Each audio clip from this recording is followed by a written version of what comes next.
Hi, I'm Jason and welcome to my YouTube channel. I'm going to be doing videos on investing in properties, understanding leases, and understanding how to purchase properties in today's market.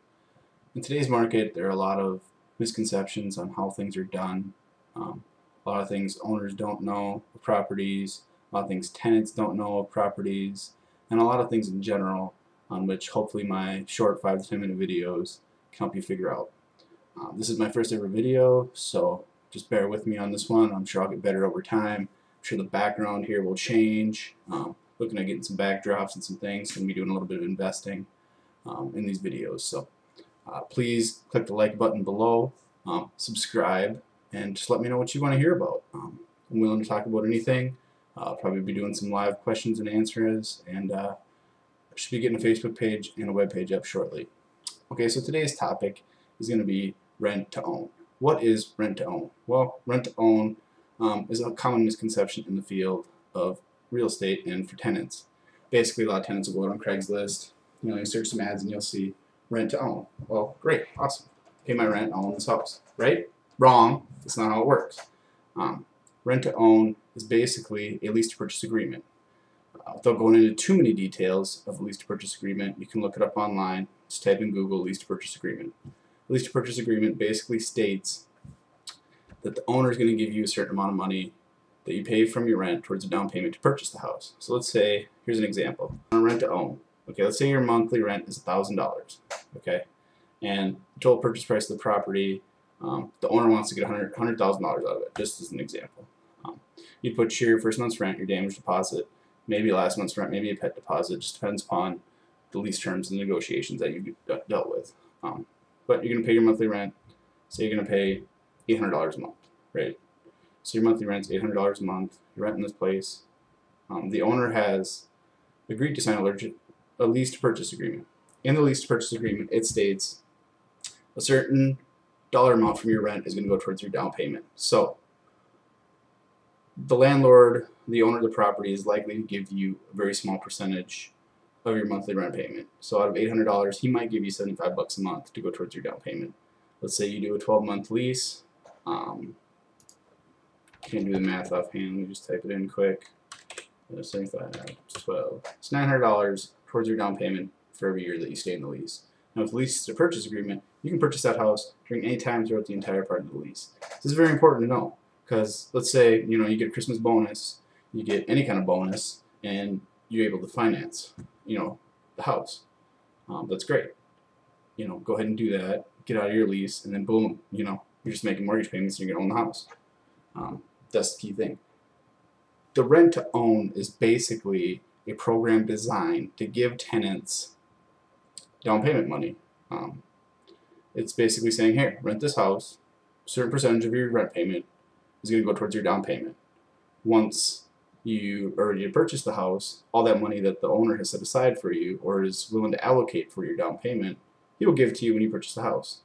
There are three big things you need to realize on a rent to own. The first thing, excuse me, here's my camera. The first thing, you have to have the credit in order to be able to refinance the house.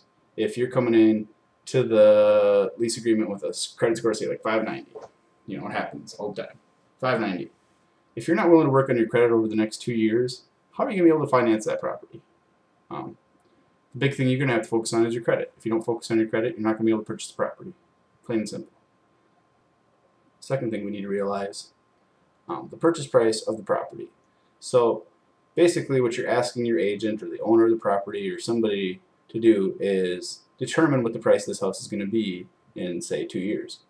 I mean, how are we supposed to know what the price of the property is going to be? Is it going to go up 3%? Is it going to go down 3%? Is it going to go down 20%? Is it going to go up 20%? Likely it's not going to go up 20, it's not going to drop 20, but you never know.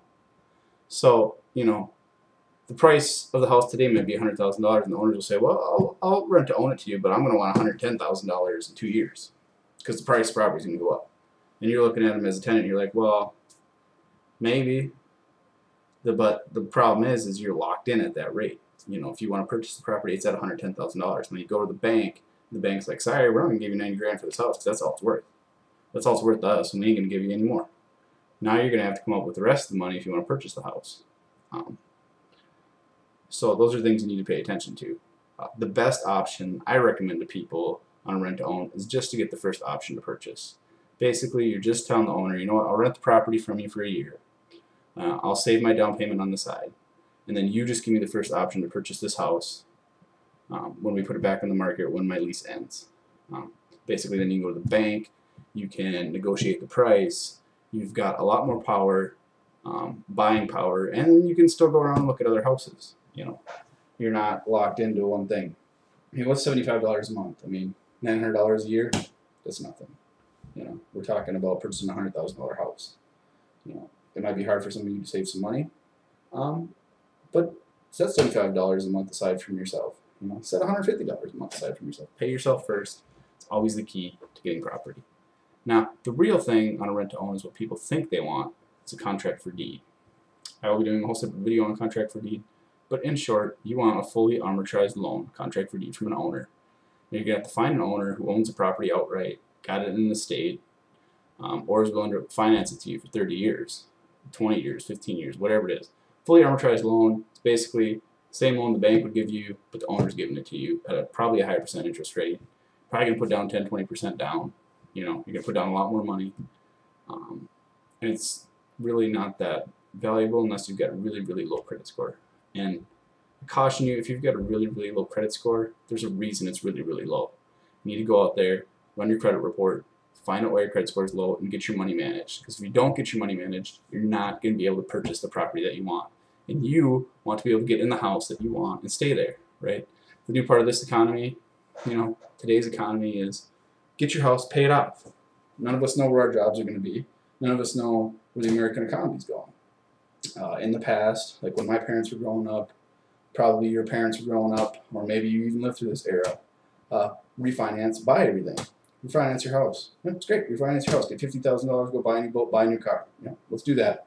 That's what got us into the problem in the first place. That's why house values went from $200,000 down to $100,000, $130,000. You know, it's basically because, you know, where was that $50,000 go? It went to some, you know, boat or car or something that depreciated like crazy, or an RV or whatever you had it. In today's economy, a lot of people, especially my age group, you know, I'm about 30, people who've gotten out of college, they're working, you know, they've had a kid or two, or we're looking to have a kid or two, they just want to have their house paid off and they want to be debt free. That's the key. Don't be like the American government and let debt rule your life. Get out there and become debt free, and you rule your life. This is my first video. Look forward to some more videos. Let me know in the comments below what you liked, what you didn't like. Let me know what you'd like to talk about. I'm here to talk, and let's hash it out. Let's figure it out. Let's figure out what kind of property you want. Let's figure out, you know, what we can do to make this economy grow. You guys have a great evening now.